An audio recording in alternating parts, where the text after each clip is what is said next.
Alright, welcome back to Danger and Violence Extreme Dave, Danger Zone TV. This is our second show since the previous pay-per-view of Total Disruption. Never mind. I was gonna see what never mind. I don't know what I'm fucking doing. We are building to, I don't know why I clapped, we are building to the Extreme Doubleheader, which is 4 weeks from now? 4 weeks from now. I believe 4 weeks from now. Ignore these guys, they're just jobbers that I used on the show. What the fuck where is it? Dude, I don't know where anything is. I played 2016 most of my free time, so I don't know where a lot of things in 2020 are. Am I, like, stupid? Okay, here it is. Oh no, it's week 4, so it's in 5 weeks. It is in 5 weeks. I will probably do some sort of Danger Zone TV super show, in between now and then. Maybe not an actual super show, but we're not gonna hold off to blow off all the major feuds at that pay-per-view. A lot of shit happened in the news that I wrote down, but the first thing I want to note is that, yes, I haven't been uploading recently, and I figured it out. I've fully figured it out. It is the editing is just so fucking painful for me to do.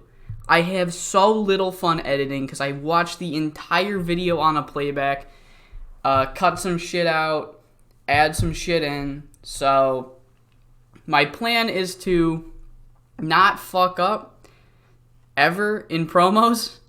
And if I do, I'll make a note in a notepad so I can just skip to that section so I won't have to go through the entire video to edit. So, there we go. But let me actually get into the news that we had within this week in the Cornellverse. And first things first is my boy, Panda Mask 1, Harrison Hash, has decided to leave the wrestling business. Man Mountain Cahill is also leaving the wrestling business. Mikey Lau, SWF held their Master of Puppets pay-per-view, and Mikey Lau won the North American Championship. The Bumfuls reunited already and won the tag titles.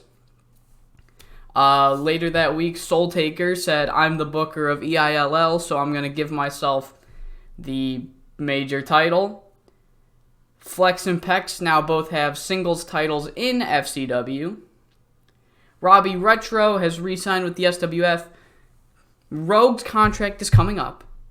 SWF isn't offering him anything. I put out my chips, but now there's an actual exclusive written bidding war going after Rogue, which I can't participate in. So, we're going to miss out on Rogue. And finally, the best thing to ever happen in the history of this channel. Everest is retiring from the wrestling business. Thank fucking God Everest is a waste of space in every fucking facet of the word. I don't think I used that term right, but I don't care. Everest sucks. He can suck me, but I wouldn't like that because Everest sucks at everything. So, his blowjobs would probably suck too. What I'm talking about anymore, I don't know. Let's just get into Dave.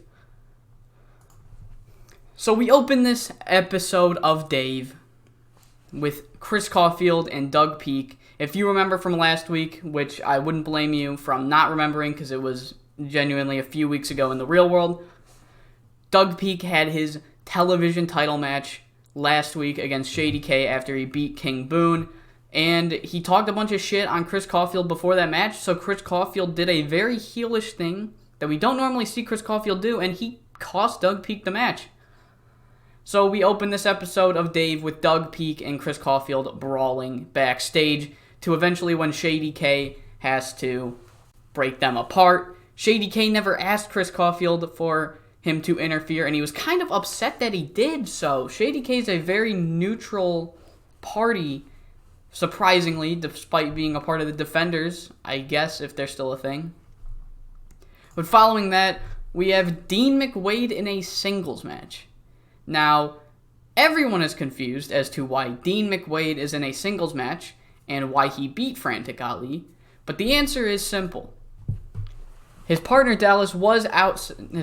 and brother Dallas was outside watching this whole thing commence. And after the match, they begin to celebrate, and Dallas walks in the ring, and Dallas grabs a microphone, and he just says, well, I am 48, and it's been fun. It really has been fun, but I'm gonna say right now, I am retiring from in-ring competition. I will no longer be wrestling as a part of Dave, as a part of anything anymore. It's been a fun ride, and my brother Dean will carry on the McWade legacy in singles competition. So there we go. Dallas McWade is retired. I've known this for 3 months, but after that first message, there's nowhere in the game where you can see which one of them was retiring. So I had no fucking clue who was retiring, and I was planning to job both of them out.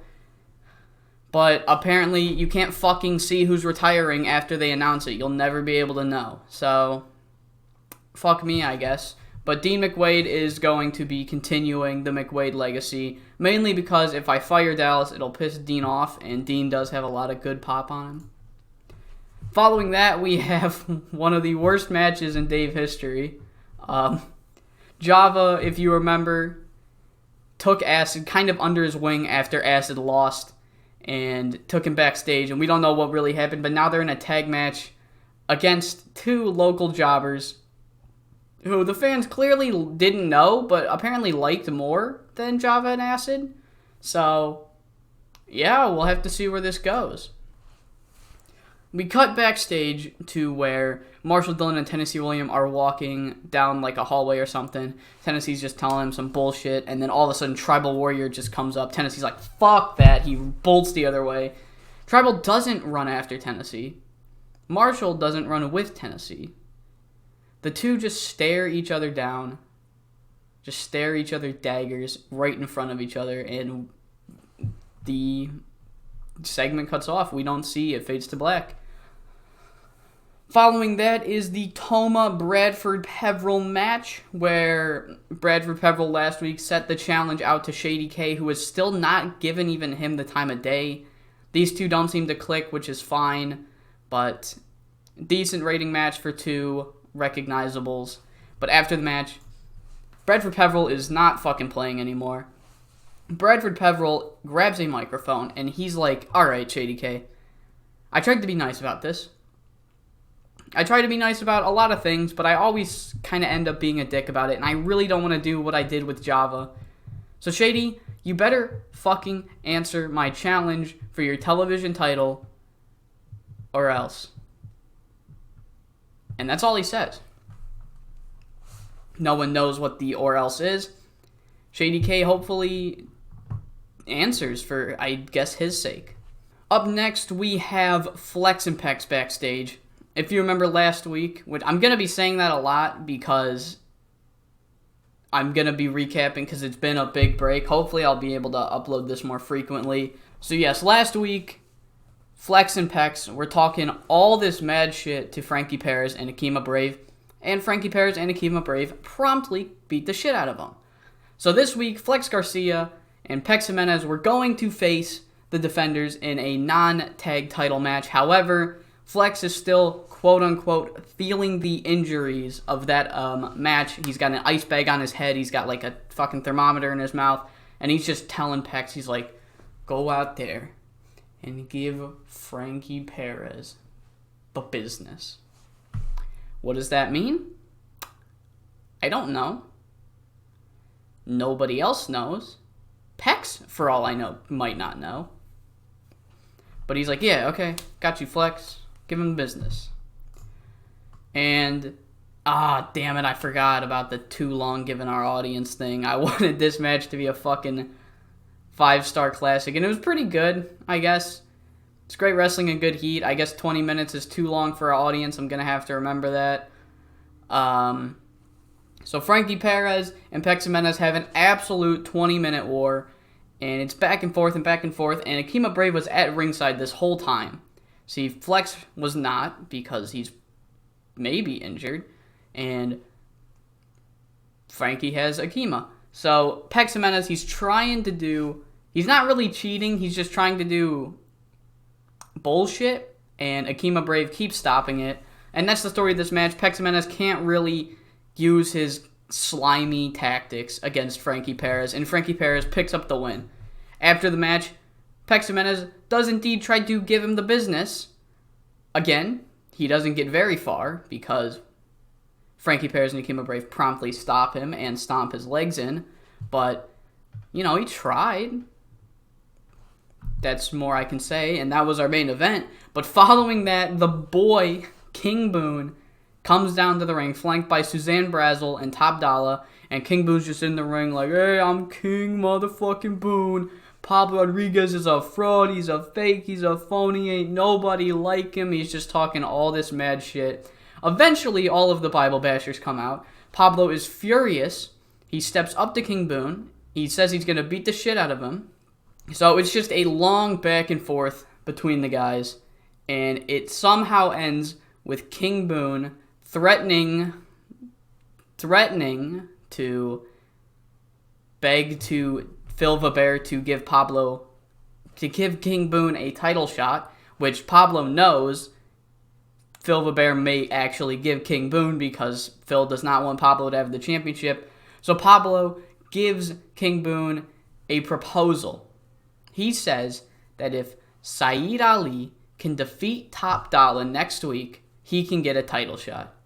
And this is kind of a redemption angle for Saeed Ali. If you remember, Saeed Ali talking out of turn and promptly getting headbutt to the fucking ground. So Pablo wants to give Saeed Ali a second chance. King Boone, of course, accepts the deal and then states that he already asked Phil, and Phil said no, making Pablo even more angry. And we end the show with Pablo Rodriguez holding Saeed Ali by his shirt, just screaming at him, you better not fuck this up. We end the show 65. God fucking damn it. Viewers of my live streams will know this fucking bitch. So you better stay the fuck out of here, you prostitute. Josh Thompson is back at 100%. There might be a cut here. There is not. That is nice. You'll love to see it. The Toronto Zombie retires. Okay. Montreal Mafia, not the people I would have put as the tag champs. That's just me. What do I know? Nothing, apparently.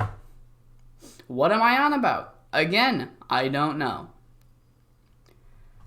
Well, I was going to check the product to see if it says how long my matches can go, which I don't like how it just says lengthy matches will tend to lose the audience. So, don't like that. I'll try 16 next week. So that's cool, I'll try that. 16's too long, then I gotta fucking cap out at 15, which sucks. But that's Dave. This is much better than the Dave product that was originally with the company, because that Dave product is too fucking... I want this to be like an ROH kind of revival of Dave, not like an actual what Dave would have been. This is kind of a new take on Dave, and I was hoping I could have it be an ROH style where there is a focus on hardcore, but it's also like a major focus on wrestling. That's not really what ROH is, but that's what I've envisioned. So I hope you guys enjoyed. I really do. And I will see you guys for episode 24 of the Rebirth of Danger and Violence Extreme.